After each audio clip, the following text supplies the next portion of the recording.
একের পর এক বাংলাদেশ বিরোধী অপপ্রচার, অপতথ্য, কুৎসা এবং হাইপার প্রোপাগান্ডা চালানো হচ্ছে। এটার উদ্দেশ্য একটাই, হাই বাংলাদেশের রাষ্ট্রদে শেখ হাসিনা কেন না?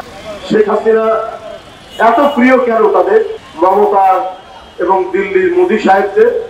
কারণ শেখ হাসিনার কাছ থেকে তারা বিনা পারিশ্রমিকে, বিনা টাকায় যা পেয়েছে, অন্য কোন জাতীয়তাবাদী চিন্তার মানুষরা তো সেটা দেবে না। 7টি বিদ্যুৎ কেন্দ্র দিয়েছে বিনা টেন্ডারে। আদানি বাবু বিশাল ধনী লোক, তার সাথে সরকার চুক্তি করেছে বিদ্যুৎ আমদানি করবে। সেই ঝাড়খণ্ডে তার বিদ্যুতের বড় প্রকল্প, কয়লা পুড়িয়ে বিদ্যুৎ।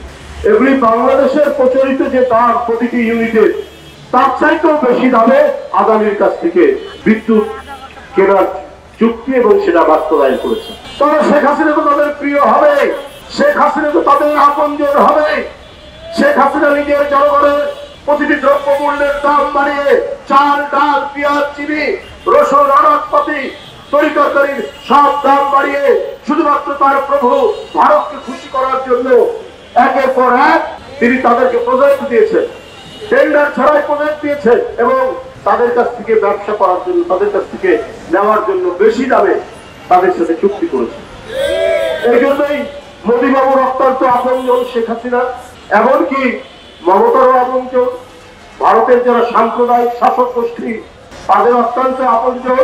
আপনারা দেখেছেন আমাদের তিস্তা নদী আমরা যে পানির যে ন্যায্য হিস্সা পাবো, এটা বাস্তবায়ন হতেই দিচ্ছে না মমতা ব্যানার্জি।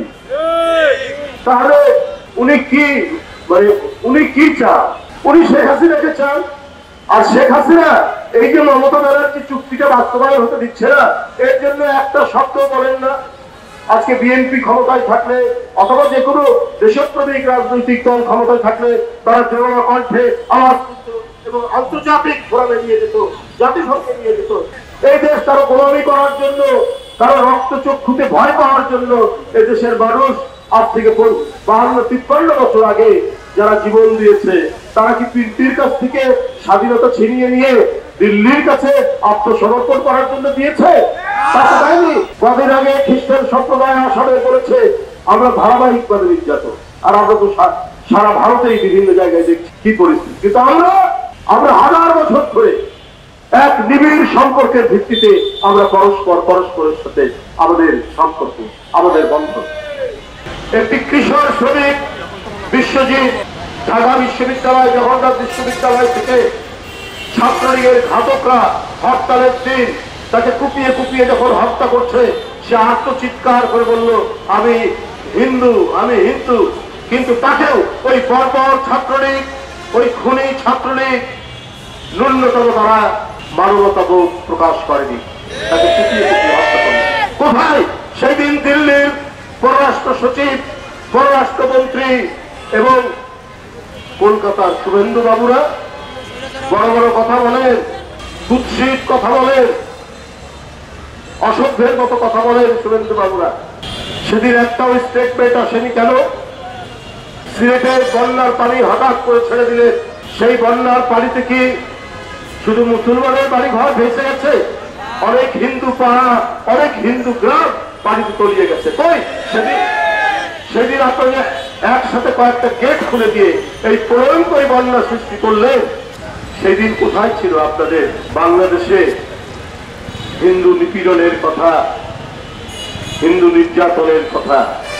মানে আওয়ামী লীগ করলে ওটা 7 খুন মাপ।